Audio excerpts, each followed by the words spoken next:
नमस्कार, स्वागत है हमारे सभी दर्शकों का आपके मनपसंद कार्यक्रम नमस्ते यूपी के आज के अंक में। दोस्तों, आप हमारे इस कार्यक्रम को देख सकते हैं सोमवार से शुक्रवार प्रतिदिन सुबह 8:30 से एकदम सजीव, और इसका पुनः प्रसारण देख सकते हैं उसी दिन में 1:05 से और रात्रि 8:30 से। तो आइए आरंभ करने के लिए हमारे बीच में मौजूद है कवि लवलेश यदुवंशी जी। लवलेश जी, कार्यक्रम में आपका बहुत बहुत धन्यवाद। नमस्ते यूपी। लवलेश जी के बारे में यहाँ आप सबको बताना चाहेंगे कि आप एक बहुत ही सफल कवि हैं और आपने अनेकानेक मंचों पर अपनी कविताएं प्रस्तुत की हैं और बहुत सारे सम्मानों से भी आप सम्मानित हो चुके हैं। कवि लवलेश जी की ओर। जी लवलेश जी, अब आप क्या सुनाएंगे हमारे दर्शकों को? मैं पूरे देश में पिछले दिनों घटना हुई थी, हम सब रोए थे मिलकर के, जब एक बेटी को कुचल दिया गया, घसीट करके मार दिया गया। तब मैंने वहां से कविता लिखी, उसका शीर्षक है मौत की कार। लेकिन 4 पंक्तियां, बेटियां क्या हैं, यही दुखों को हरती हैं, यही तो मर्म लेती हैं, यही लज्जा, यही इज्जत, यही तो शर्म लेती हैं। और बड़े ही शौक से पापा मेरे अक्सर कहा करते, किसी का भाग्य अच्छा हो तो बेटी जन्म लेती है, किसी का भाग्य अच्छा हो तो बेटी जन्म लेती है। और ये कविता आपके समक्ष रखता हूँ। वो पूरा दृश्य है जो घटना हुई, ये काल्पनिक नहीं है, वास्तविक दृश्य है। मुझे लगता है कि उस बिटिया की रूह ने, आत्मा ने मुझसे शब्द निकलवाए कि वो शराब पिए जा रहे थे, मैं आंसू बहाए जा रही थी, वो गाड़ी चलाए जा रहे थे, मैं जमीन पर घसीटी जा रही थी, वो गाना सुनते जा रहे थे और मैं खूब रोए जा रही थी, वो बेफिक्र होकर नशे में थे, मैं फिक्र में दर्द से कराह रही थी, वो मस्ती में चूर थे और मेरी हड्डियां चूर हो रही थी, वो कपड़ों से ढके थे, मेरे कपड़े फटते जा रहे थे, वो पीठ को सीट पर टेक लगाए थे और मेरी पीठ छिलती जा रही थी, वो उंगलियों से मोबाइल पर बिजी थे, मेरी उंगलियां कटती जा रही थी, वो खुशी के नववर्ष में मगन थे और मैं मातम के नए साल में जा रही थी, वो सांसें थाम कर बढ़ा रहे थे और मेरी सांसें कम हो रही थी, वो पैरों से थिरक रहे थे, मेरे पैर नोचे जा रहे थे, वो सिर से सिर लड़ाकर जश्न में डूबे थे, मेरा सिर फटता जा रहा था, वो जिंदगी की सीट पर बैठे थे, वो जिंदगी की सीट पर बैठे थे, मैं मौत की कार से घसीटी जा रही थी, मैं मौत की कार से घसीटी जा रही थी, वो लड़के थे, मैं लड़की हूँ, वो लड़के थे, लड़कों की गलतियां माफ हो जाती हैं, मैं लड़की हूँ, लड़कियां गलती करें तो घर की बदनामी, कभी निर्भया, कभी श्रद्धा, कभी अंजलि, आखिर क्यों लड़की ही मारी जाती है, कभी टुकड़ों में, कभी घसीट कर, मुझ पर रहम करो, थोड़ा सा तरस खाओ, मुझे मौत की जगह जिंदगी चाहिए, मुझे गमों की जगह हर खुशी चाहिए, मैं कायर नहीं हूँ, मुझ में अथाह हिम्मत है, मैं कायर नहीं हूँ, मुझ में अथाह हिम्मत है। जरा सोचो, तुम तो सुई चुभने पर भी आह करते हो, जरा सोचो, तुम तो सुई चुभने पर भी आह करते हो, लेकिन मैं 13 किलोमीटर घसीटने के बाद मरी हूँ,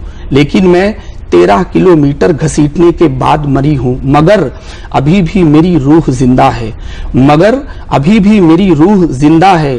और फिर कहीं जन्म लूंगी, फिर किसी हादसे में, फिर किसी इल्जाम में, किसी प्रेम के जाल में, किसी लव जिहाद में, किसी दहेज की आग में, फिर किसी कोख में, किसी की निगाह में, हिम्मत और हौसला रखकर मैं फिर से मारी जाऊंगी, मैं फिर से मर जाऊंगी, मैं फिर से मर जाऊंगी। बहुत सुंदर। और 4 पंक्तियां और कहना चाहता हूं। जब अभी यूपीएससी का रिजल्ट आया तो मैंने देखा कि 1 से 10 तक की लिस्ट में 1 से 8 तक बेटियों ने टॉप किया, तब मुझे 4 पंक्तियां याद आई और एक निवेदन के साथ, न करना कत्ल बेटी का, ये दुख को साफ करती हैं, न करना कत्ल बेटी का, ये दुख को साफ करती हैं, चलाती हैं ये एरोप्लेन, कभी ये जॉब करती हैं, न करना कत्ल बेटी का, ये दुख को साफ करती हैं, चलाती हैं ये एरोप्लेन, कभी ये जॉब करती हैं।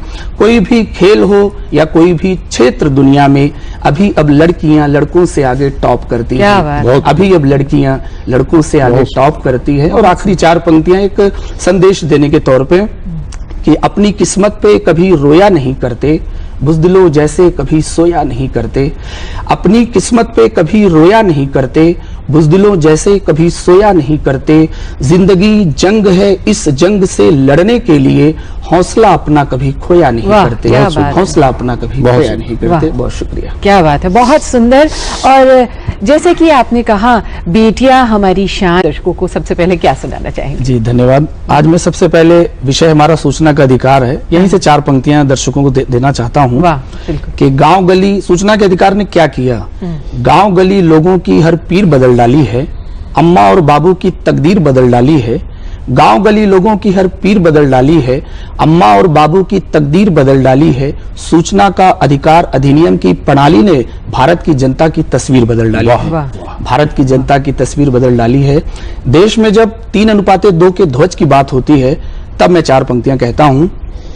बड़ी इज्जत से लहरेगा, बड़े सम्मान से फहरेगा, यहां दुश्मन के सीने पे भी ये ईमान से फहरेगा, बड़ी इज्जत से लहरेगा, बड़े सम्मान से फहरेगा, यहां दुश्मन के सीने पे भी ये ईमान से फहरेगा, अगर हर एक दिल ये श्वेत केसरिया हरा पढ़ लें तो घर घर की हर एक छत पर तिरंगा शान से फहरेगा, तो घर घर की हर एक छत पर तिरंगा शान से फहरेगा।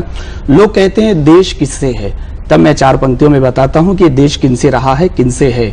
कि कोई पहचान ना होती, कोई सम्मान ना होता, हमारी शानो शौकत का कोई सामान ना होता, कोई पहचान ना होती, कोई सम्मान ना होता, हमारी शानो शौकत का कोई सामान ना होता, अगर होती नहीं कुर्बानियां अपने शहीदों की, अगर होती नहीं कुर्बानियां अपने शहीदों की, कसम से आज हिंदुस्तान हिंदुस्तान न होता, कसम से आज हिंदुस्तान हिंदुस्तान न होता।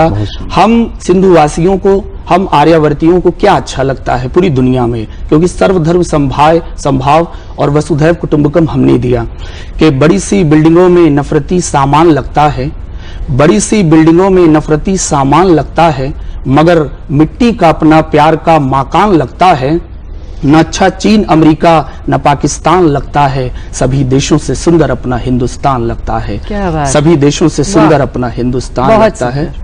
बहुत शुक्रिया। बहुत सुंदर, बहुत सुंदर।